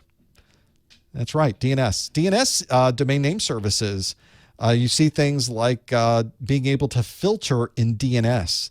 So this is something commonly done as yet another layer of security. This would not be your only security for internet access, but if you wanted to set up a DNS that if somebody was typing in or clicked on a link that was a known malicious domain name, your DNS would provide back either an incorrect IP address or redirect you with that IP address to somewhere else. A good example of this, they mentioned in the chat room already, is OpenDNS. They've got a lot of great security features built into OpenDNS. It's a great DNS to use for home because if you've got kids and they're trying to go out to sites, you can restrict what domains people can visit, but it will also redirect if it's a known malicious domain. So DNS filtering, kind of a nice capability. An embedded server and a multi-tier server, I kind of made those up. I'm sure there are servers that you could call an embedded server and a multi-tier server, but we really don't describe them that way. And they're not used at all for security or protecting clients. So, oh well. That's one of those whenever you're working through all of these different kinds of answers, you just never know what you're going to run into with those pieces. If you're wondering where all of this content came from, where all of these questions came from, they came directly from the CompTIA exam objectives. If you're someone who's trying to figure out, what do I need to know to pass my exam? What topics are going to be asked of me on the exam? What questions are going to be in there? I simply go through this list of exam objectives. I do this every time I build these questions. I take from a section, I take an exam objective and I build a question on it, and I stick it into this. This takes about half a day to build these questions out every month. So I'm going directly to the exam objectives to build out these questions that you're getting. You should be doing the same thing. You should be going to these exam objectives, downloading it. They're available at professormesser.com/objectives, or just go to the Google machine, type in CompTIA exam objectives. This should be the first place you start with your CompTIA studies. It should also be the last place you end before going into the exam, because you can use this as a master checklist. Just go through all of them and check off anything that you know, or circle the things you don't know that you need to study a little bit more for those pieces. And have them all there. That's my biggest tip I can give you to be able to do that. We do one of these study groups every month, by the way. The next one's going to be in December. I cannot believe it's November already. I cannot believe it's December next month. December the 6th, 2017, a day before the day that will live in infamy. At professormesser.com/calendar. If you're watching this, you're wondering, when is the next live event? We do one next week for Network Plus. We do one a week after that for Security Plus. We do the next one December 6th for A Plus, and they just keep going. You can, of course, go to professormesser.com/calendar. Maybe you're watching this well after December the 6th. You're wondering, when is the next one? That's when it is, on December the 6th. So feel free to join us then as well. We've gone through an hour of Q&A. Can you believe that? Cannot believe it. But you can always check in with what we're doing at professormesser.com/Twitter. I think I've put almost 20 videos out over the last week at professormesser.com/YouTube, because I'm putting out all new Security Plus content right there. You can go to professormesser.com/Twitter and professormesser.com/YouTube and follow and subscribe and smash the button, do whatever it is they tell you to do. There's also my course notes. Don't forget about those at professormesser.com/A+CN, APLUSCN for the A+ course notes, and my pop quiz collection /PQC. My thanks again to GTS Learning. Their live labs are awesome. You should have a look at those. professormesser.com/livelabs. And again, you've got the calendar there. You can find out when the next one of these things is going to be. Stick around for the next hour. I've already got some questions coming in through the chat room. I'll be opening up the phone line. Stick around for that. If you can't, you have to leave. That makes me sad, but I do appreciate you joining us, and we will see you next time on the A+ Study Group. The URL for the objective list, professormesser.com/objectives. Thank you, Bear Otech. Barotech, Barometatech, Barotech. Questions from the chat room before I go to the phone lines. Quickly, VPNs and proxies are similar, correct? Nope, very different. Completely different animals. Very, very different. Do not confuse the two, because that would be bad. Am I going to develop CASP material? The first person asked that in about 6 months, which means no. If I only get one of those every 6 months, that probably is a no. Most people even ask about CSA. I get one of those every 3 months. Again, no. That's what it is. CASP is you got Security Plus, you've got the Cybersecurity Associate, CSA Plus next, then above that is the Cybersecurity Associate Secure something. I can't remember. I'm paying so little attention to those higher level security certifications because they just aren't as popular as I would like them to be yet. But hopefully. Is Barotech in? Oh, that's what you are in World of Warcraft. See, I'm nap with a K, because that's what I'd like to do, is take a nap. There is for the Horde, by the way. It's BlizzCon week, by the way, isn't it? They got something going on. There is CompTIA Advanced Security. There you go. Practitioner, CASP. I got the end part. Thank you very much, guest. The guest with the name guest is there. Let's call in the phone lines. What am I doing? I'm just sitting here. Why isn't anybody calling in? Well, it may be because I'm not connected to the phone lines yet. Let's open up the studio lines and start the show. I have to do this on my side to have all of this here. Let's start a show. This show. Whoops, I got to log in. My shows. Here we go. And let's host a show and let's start a show. So at least you can use the phone number that's up there to call in yourself. The phone number is 855-785-RJ45. That phone number, if you're calling in through Skype, then you can go to +1 855-785-7545. Skype free. No extra cost from anywhere in the world. Now, I also have to call into this line, so that's what I'm going to do right now. And it's going to call in myself on this line. Call-in studios. Well, thank you. Yeah, I know. What do? Oh, that's right. I got to enter a thing, which is, I can't see it. It's right here. And then I type this, and then I push that. Enter your 6-digit PIN number. We've had this conversation, lady. That is redundant. I'm going to change those eventually. Welcome. Welcome. Well, thank you. Thank you for having me. All right. I am called into my own phone show here, so we can do that. I'd love to do some Cisco stuff at some point. You've probably seen that I have a ICND1 CCENT course notes, but no videos for those, and having those there. So no, don't have those pieces available. Am I using a KVM? I'm not. You would think with all of this junk on the screen, all these screens, all of these things that are here, there'd be a KVM. There's not. There's one keyboard and one mouse and one computer. If I go over to the laptop, I'm typing on the computer and using this mouse that's on the front. So that's what's there. What's in the Live Labs for 109? The big description of what's in the Live Labs is at professormaster.com/livelabs. It'll tell you everything that's in there. I will never have anything for the CEH exam. And by never, I mean never. I am never going to make CEH content, ever. It's a big story there. It's an interesting story there, which we're not going to talk about. We might talk about it. I just don't think they have very good security on their site. And they've been hacked numerous times, ironically. And I'm very particular about my personal information getting out. So they're never going to have me register for any of their exams, ever. That's just, that's too bad. So sad. Let's go to the phones. Enough of that negative talk. We got the phone lines. 919 area code. Are you there, caller? Hi, how are you doing? Hi, what's your name? My name is Sherry. Hey, Sherry. Thanks for calling. Sherry. No problem. I was calling because I just had a question because I always tend to worry that I'm not going to pass this exam, and Me I too. just tend to put everything on hold for the 901. I'm on the 901. Okay. And I just wanted some advice on how can I prepare myself for this exam, like mentally and physically, like with studying habits.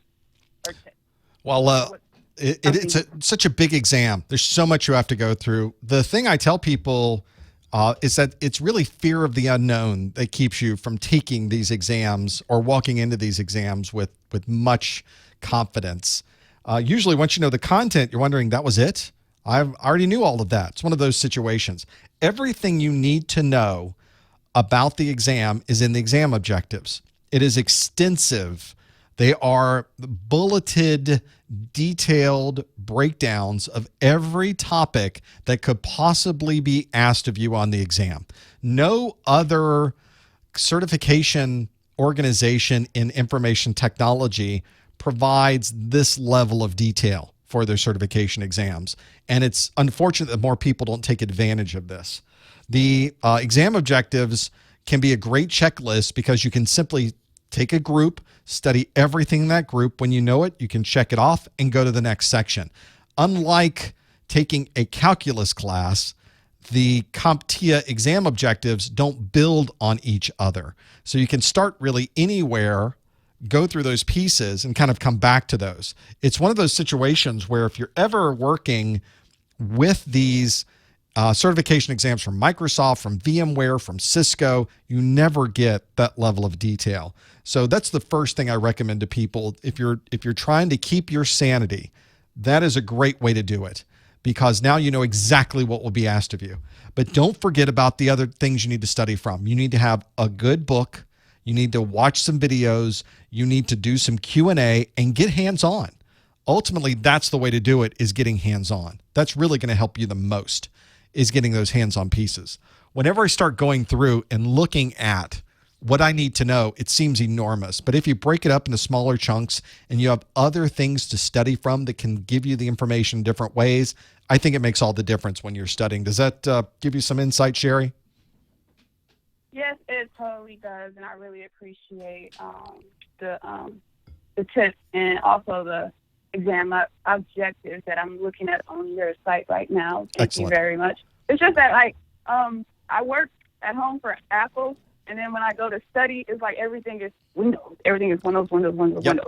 So it's like I'm already bombarded with information from Apple. You know, they release everything for Mac, and I'm just studying that, and I go to Windows, and I'm just, oh my God. So, it's a completely different world between those two things, and they all work in completely different ways, and you get mixed up where the control panel is one thing, and then the settings in Mac OS are different. You have to figure out the differences between. But as long as you get as much hands-on as Windows as you can, you'll find it starts to filter in there. If you've ever had anybody move to Mac OS and you have to help them where the buttons on a window are on the different side, it takes a while to get used to that. Just get as much stick time, as much hands-on as you can in those windows. And don't forget, Microsoft makes virtual machines available for free that you can download and use. So that is at modern.ie, modern.ie. And that will provide you with downloads for Windows 7 and Windows 8. I think the Windows 7 is still out there, but definitely the Windows 8 is there. And you can download VMs, run them in VirtualBox on your Mac OS desktop, and now you're running Mac OS and Windows on the same machine. You can do a little bit more practice, and there's no cost. Thank you so much for that link, so much, because all I have is Mac products. I understand, and that's those virtual machines you can't use for production uses, but we're not doing that. We're using them for training. We're using them to learn Windows, which is exactly why they're there. Okay. Appreciate you. Keep up the good work. I'm going to be here at the next study group, and you have a great day. Thanks, Sherry. You too. Take care. That's one of those where a lot of people don't realize. In fact, I would put... there was a question out on Reddit during the last day where somebody's saying, I've got a Mac, how can I study Windows? And somebody was saying, well, you got to find Windows. Well, you don't have to find it. It's already there and available for you to be able to do that. There's working through these pieces. There's some other questions I want to come back to in the chat room, but in the meantime, let's go to the phone lines, the 773 area code. Are you there, caller? What's your name? Yes. Hello, Mr. Professor Musser. My name is Dervish. Dervish, how are you? Thank you for calling. My pleasure. I enjoy your webinars very, very greatly. Thank you, I'd sir. like to know, are you going to touch IP version 6 in the future videos? IP version 6, because as you know, IPv4 is draining out. I mean, the addresses are becoming very smaller. You know? Oh, yeah. And IPv6 is becoming more popular on these exams. You'll find, in fact, on the Network Plus exam, they go into a lot more detail on IPv6 these days. You're learning more about the neighbor protocols. You're learning more about the details of how IPv6 is subnetted and routed. There's a little bit more in there than there has been in the past. There's a little bit on the A+, but the A+ exam with networking focuses almost solely on configuring a workstation to be able to use the network, whereas the Network Plus exam is more focused on what do I need to know to be an administrator on a network. And that goes into a lot more IPv6 details. Where you really start getting into a ton of IPv6 is in the very entry-level Cisco certifications. That's usually the first step after Network Plus for a lot of people. They go into a ton of detail with IPv6 about how you set up the different subnets for IPv6, how the routing protocols operate. I have a number of presentations that I've been planning to create for that are sitting on my storage device. They're sitting on my SSD, but I've just never recorded them. The Network Plus exam has not gone into a ton of detail about IPv6, so I've stayed away from most of the intricate specifics. But there is a new Network Plus exam that will be coming out in the middle of or the beginning of next year. So there will probably be a little bit more IPv6 on there. I haven't gone through the new exam objectives to see yet, but I expect, as you mentioned, we're out of IPv4 addresses. There's certainly going to be more of an emphasis on IPv6.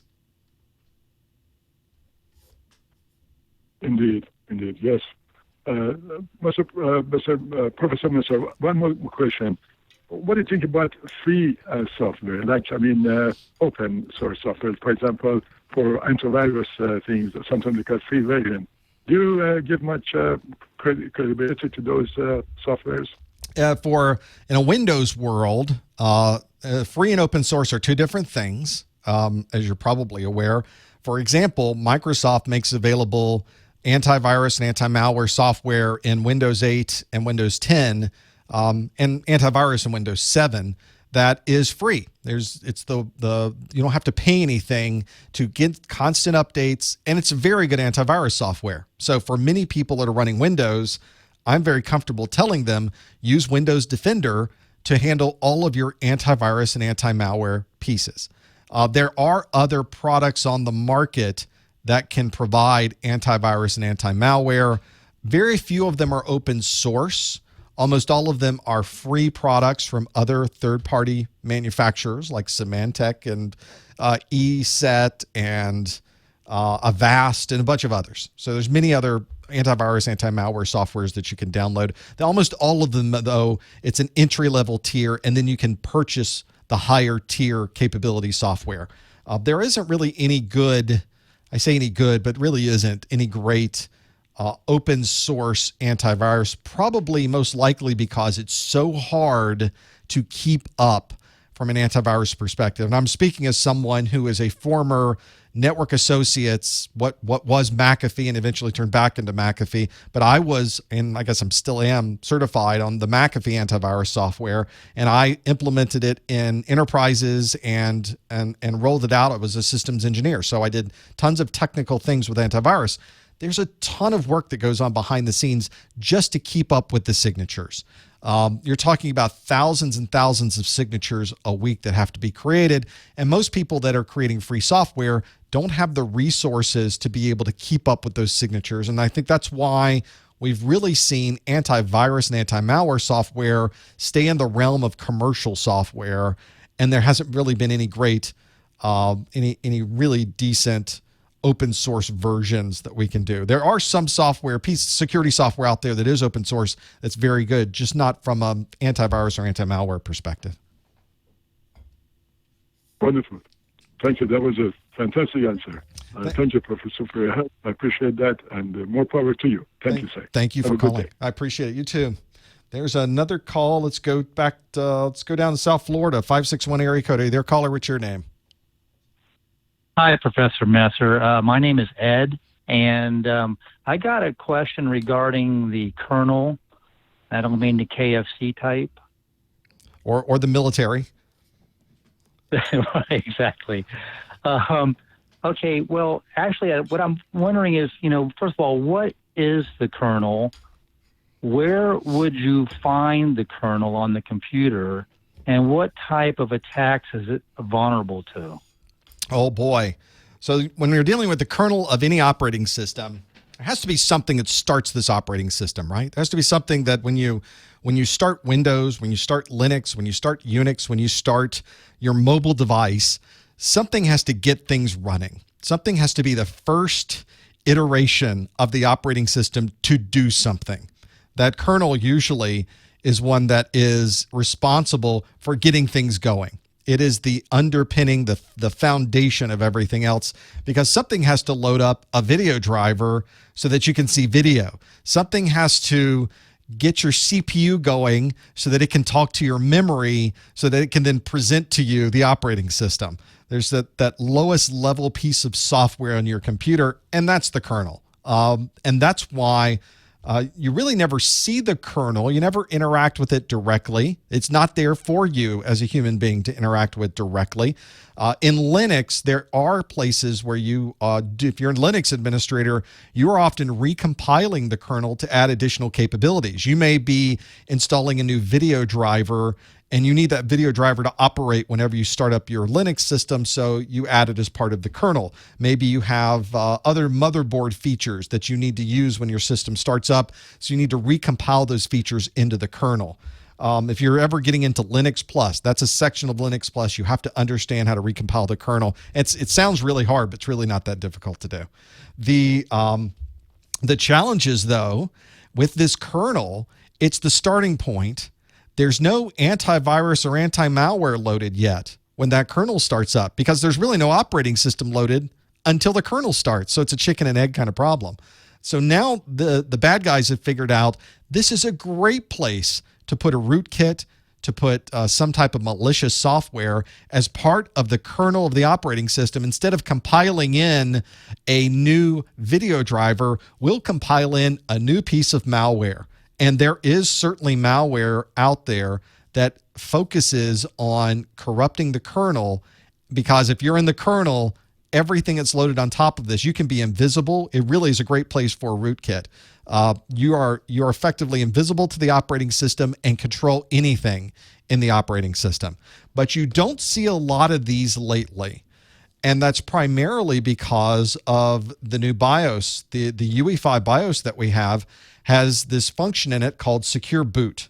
Windows, for instance, the newest versions of Windows won't even start unless you've turned on Secure Boot in your BIOS. Secure Boot was built to help us resolve some of these security problems with kernel and other parts of the BIOS, because it will perform a check of the kernel, and the kernel has to be digitally signed now. We're using this cryptography that we've used for everything else. We're now using it for our kernel. And if the operating system is not, it fails the signature, then somebody must have tampered with the kernel, and it's not going to boot it up anymore. So the bad guys have realized, these new BIOS, these UE5 BIOS with their secure boot has taken us right out of the malware getting into the kernel market, and they're not able to do that anymore. So it's a great place if you have the ability to put malware, but it's horrible if it's running on a machine with secure boot, because then you're out of luck. But it doesn't matter, I think, because they're getting all their money on ransomware these days anyway. So much for corrupting the kernel, but we don't want them messing around with that anyway. So basically, you could also secure the kernel from with hashing then too. That is effectively what the secure boot is doing. It's checking a digital signature, and a digital signature is nothing more than a hash that is made of some type of object that is then encrypted with a private key. And then everybody else is given the public key, and the public key will decrypt and then check the hash against the thing that is there. So it's kind of a two-step checking of the hash is what a digital signature really is. And that's why when this concept of secure boot came out, everybody who had open source software or just liked to toy around with hardware got kind of angry, because now you can't just build software and stick it in a UE5 BIOS run machine, because it won't boot unless there is a digital signature there that allows that kernel to run. And that's where a lot of people were worried initially that Linux is now going to be locked out. Intel is going to work with Microsoft and they're going to lock out Linux and nobody's going to run Linux anymore. And the reality was that that wasn't the case. The organizations that handle these BIOS digital signatures worked very closely with the Linux developers, and we're able to run Linux no problem in most of these secure boot environments. But it's one where it's exactly how it works, is a hash, except we're adding that little asymmetric encryption on the top of it. So not only are we checking the hash, we know that the hash that we're reading really did come from the manufacturer of that kernel. I see. And then one last thing, where do you find the software? Where is this kernel software located physically? If it's just a file that's on your hard drive. It's a file that's on your SSD. Okay. And it's down there. Gotcha. You can find it. Usually it's hidden. So it's hidden in the file system of your operating system. But it might be an NTOS kernel file. In Linux, it's another kernel file. It's named different things across different distributions, but it's just a file that's on your drive, and it's one that is pointed to from the boot sector. So that's the first thing. Once the system boots up and says, oh, I'm awake, what should we do? Let me go to this predefined place on the storage device and tell the kernel to get to work. And it just runs that program. Poof, your system's running. Okay, well, thank you very much, sir. Appreciate your information. Thanks, Ed. Thanks for the call. There's hopefully you won't have to do much with kernels in Windows. You get into these environments in Windows where, and especially now, you can't touch or change much of it, because then your system won't boot because of those. You never want to get in that type of situation either, where the system isn't starting up. Let's, some questions come up in the chat room. Let's go to the question in the chat room.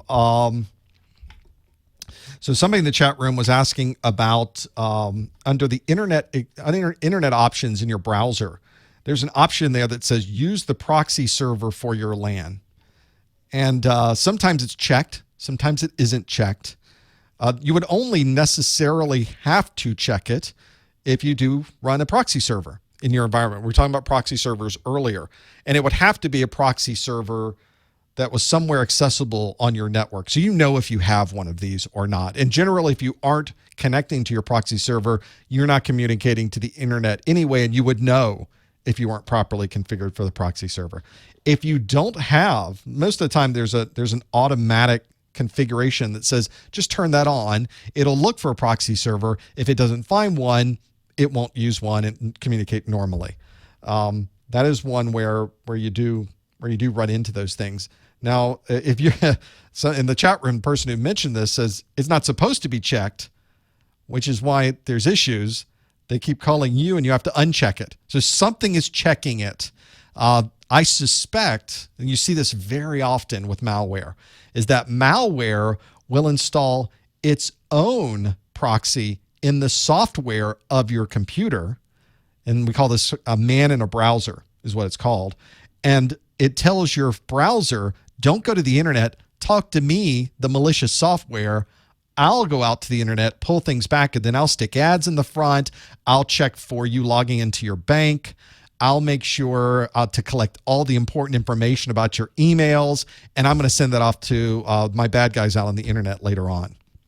So if somebody keeps checking that, fake antivirus alerts will do this when it's an actual piece of malicious software. I suspect there's something there that's doing that. Now, it could also be a configuration in that person's profile in Windows. Somebody set up a group policy, and the group policy configures the proxy settings to be this way.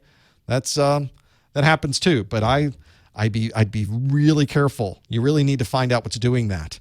Sometimes you can catch it when it changes. There might be a setting in your event viewer, or you might want to look through Process Monitor. That's a third party you can load up where you can watch in real time what's happening in Windows. It gives you thousands of lines of information at the same time on your screen, and you have to sift through it. But it is a nice little utility to be able to use that in Windows. If you're in an Apple world, you've got the console. You can just go to the console and watch everything that's going by. But in Windows, you need something that can do that for you, being able to work through all of those pieces. And I like Process Monitor. It's part of that. Let me see if I can find am I thinking of the right thing? Is Process Monitor or Process Explorer? I think it's Process Monitor is the one I'm thinking of. From Windows sysinternals, go to the Google machine, type in Process Monitor, and it is. That is the one that I am thinking of, Process Monitor. Microsoft sysinternals. Process Monitor version 3.40 is the latest.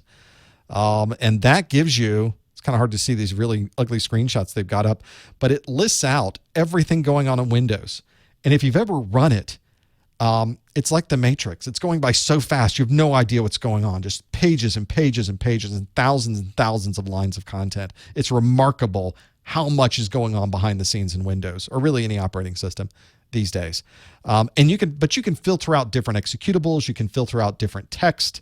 It's a fabulous tool to use. If you're running Windows and you're doing any administration of Windows, you need to have this already. This is Process Monitor. It will find so many problems for you. I had one particular problem was my system was booting up and it would get to a certain part. I think this was Windows 7, get to a certain part and it would stay there for 30 seconds. There was nothing happening. Hardly any hard drive access, nothing happening, just sat there. And then 30 seconds later, the system acted normal. I ran antivirus scans. I checked drivers. I spent so long, literally months, trying to troubleshoot this boot problem. And then one day I thought, what if I can just run this, have this, you can set it up so this will run when system's starting up. Process Monitor had it start up and begin capture things as it was booting. Because the booting process where it was hanging was once Windows Desktop was loaded. Loading it up, and then I found that there's a certain section saying it kept trying to retry reading part of the registry, and it didn't have access to read that part of the registry. And it was great because then all I had to do was find that section of the registry. The permissions were wrong. I reset the permissions for that section of the registry. Boom, booted up normally. All because I was able to see everything I needed in Process Monitor. You can find Process Monitor at Microsoft sysinternals. Just go to Process Monitor in the Google machine. You'll find it. It's awesome. It's a great little utility. Feel free to take advantage of that because that saves me so much time in Windows. So much time. You will be surprised. In fact, you'll be overwhelmed when you first see it. It is remarkable in what's there. It's only 981K. In fact, you can run it from their online link too. A lot of these are able to run from sysinternals live. So they've got it out in the cloud. You simply run it from the cloud. You don't even have to install anything on your local computer. It's really nice. That might be something that can help you. You check it, close it up, have Process Monitor running. You go back in, it's checked again. You're wondering what just checked that. It's in Process Monitor. You captured it. It's in there somewhere. You got to find it because thousands of lines just went by, but it's in there. That will solve so many problems. It's crazy what that will solve problem-wise. What else? What other questions we got here? Is the question and answer part recorded for replay? Yes, for those who don't know if you're still here listening, but all of my replays are created as we're going. So as soon as we're done here, I hit a button. On the YouTube side, it takes a minute or two for them to process the video, but then it's instantly available. And it's everything that was recorded, including the 10 minutes prior to this starting. You get to see the whole pre-show. Then you get the first hour. We roll into the second hour. It's all one file. It's all one video. So you'll end up having this hour and a half, 2-hour video file of this. And I do separate it out in the podcast. So if you're downloading the podcast audio, I separate out, I get rid of the pre-show because who wants to listen to that audio-wise? I grab the first hour, I make that the Q&A, and then I grab the second hour. It's a separate file, but it's in the same podcast RSS file. So it's just another file you can download. Then you can choose, I want to listen to the Q&A at the beginning or I want to listen to the after show Q&A. And you've got the option to be able to use those and have those there. Let's Go back to the phones, the 573 area code. Are you there, caller? What's your name? Hi, my name's Tyler. Hey, Tyler. Thanks for calling. What can we do for you? Hey, so I actually have a question regarding kind of the general CompTIA exams themselves. So I'm already A+ certified. I certified back in June. And then after that, a couple months ago, I took the Network Plus exam. And to, of course, study for the exam, I did the same thing that I did with the A+, which is watch your videos, take study notes, and of course, how I typically study is I write everything down, everything, Sure. So everything on your notes, I would write down, and that takes a very, very long time to do. So I probably studied for the entire A+ for around 8 months. And I did receive a good score in that, but I did the same thing with the Network Plus, and I didn't get quite the score that I wanted, and I did end up failing that exam. And I just wanted to kind of ask your opinion on whether or not you think it would be a good idea to take all of that time going through and writing down all of those different subjects, going through and, taking that much time to do that. So basically my question is, how would you go forward, knowing that some things do work for certain exams and some things don't? Yeah, it's true. The Network Plus exam is the first exam in that 3. You've got the A+. The path that CompTIA likes people to go is A+, then Network Plus, then Security Plus. But the topics, the way that the topics and the content is asked on the Network Plus exam is very different than the way it's asked on the A+. And I think a lot of that is because the A+ exam is so fundamental. They're really just trying to explain to you, this is a video card. This is what memory looks like. This is how a CPU works. There's some basic computing knowledge you need to learn to get through that exam. There's not a lot of extrapolation that you need to make. When somebody says, what is this thing? That's memory. Okay, let's go. You've learned that. Let's go to the next thing.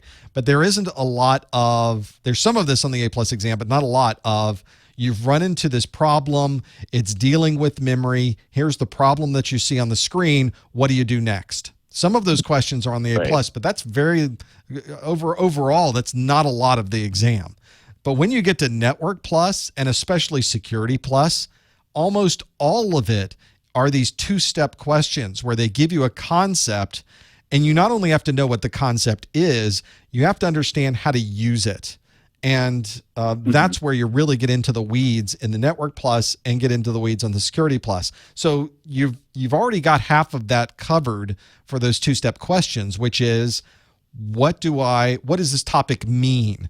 When they say that I'm dealing with WiMAX, okay, I got to go back into my brain. When I wrote down everything I heard, what was WiMAX? Okay, that's the point-to-point microwave access. Okay, got it. But then they ask, here's a problem that we had on this WiMAX network. Why did this happen?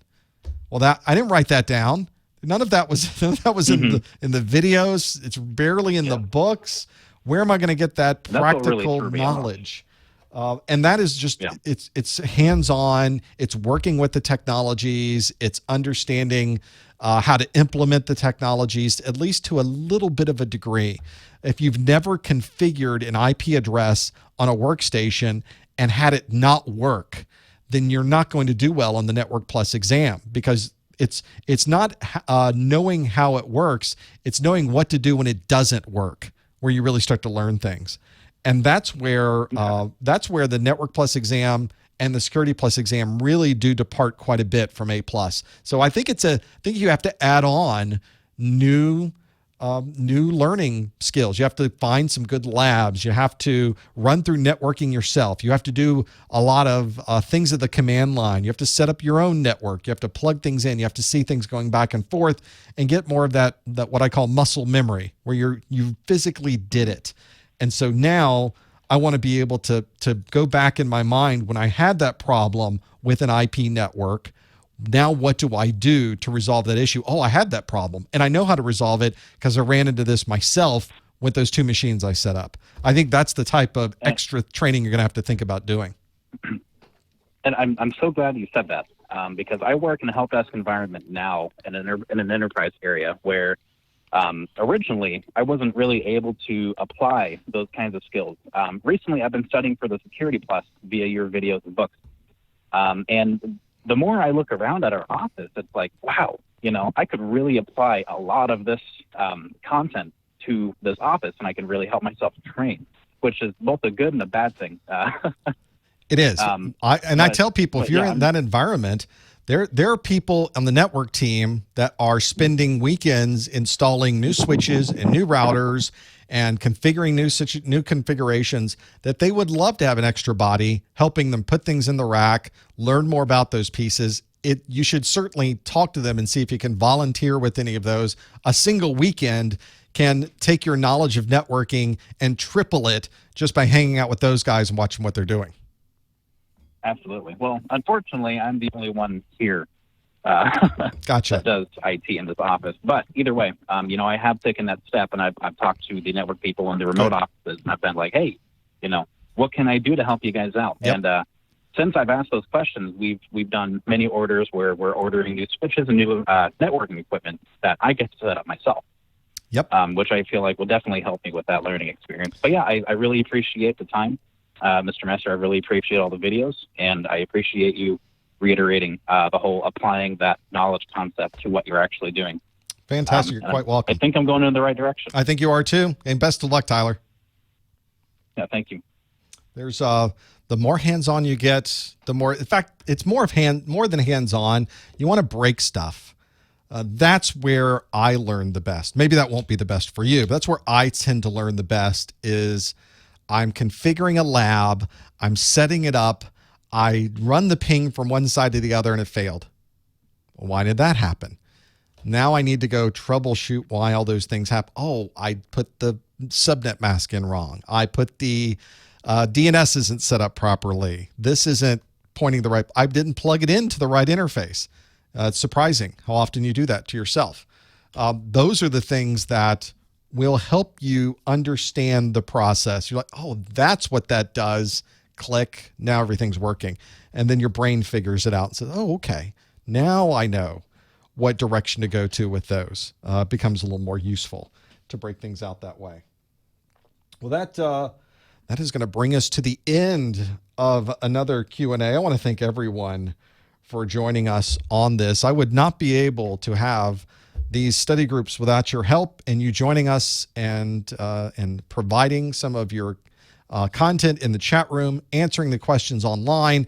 And feel free when you're sending me those notes and your continuing education credit, feel free to write things in there. Always like to hear from some of those things and the other pieces that as you run through those. I'd like to hear your experiences with those. We do one of these every month. Make sure you check in at the calendar, find out when the next one will be. There will be more of the podcast for this will be available probably today, tomorrow timeframe. The video replay is available immediately, as I mentioned, and I will be posting an official post and adding it to playlists sometime in the next day or so as well. If you're somebody who's studying for your Network Plus or you know somebody that is, we do another one of these next week for Network Plus, and then a week from that for, actually this month's a little bit different, isn't it? This month, I need to look at my own calendar because of the holidays. I think December changes up, but in this month, if you go to professormesser.com/calendar, like I'm doing right now, you can see that our Network Plus study group is going to be on November the 8th next week, and then a week after that, indeed, is the Security Plus study group. And that's a long month because we got the holiday here in the United States for Thanksgiving. So be sure to check in the rest of the week. Maybe we'll see you next week on the Network Plus study group. But until then, thank you for joining us on this study group. We will see you next time on the A Plus study group. Thanks, everyone.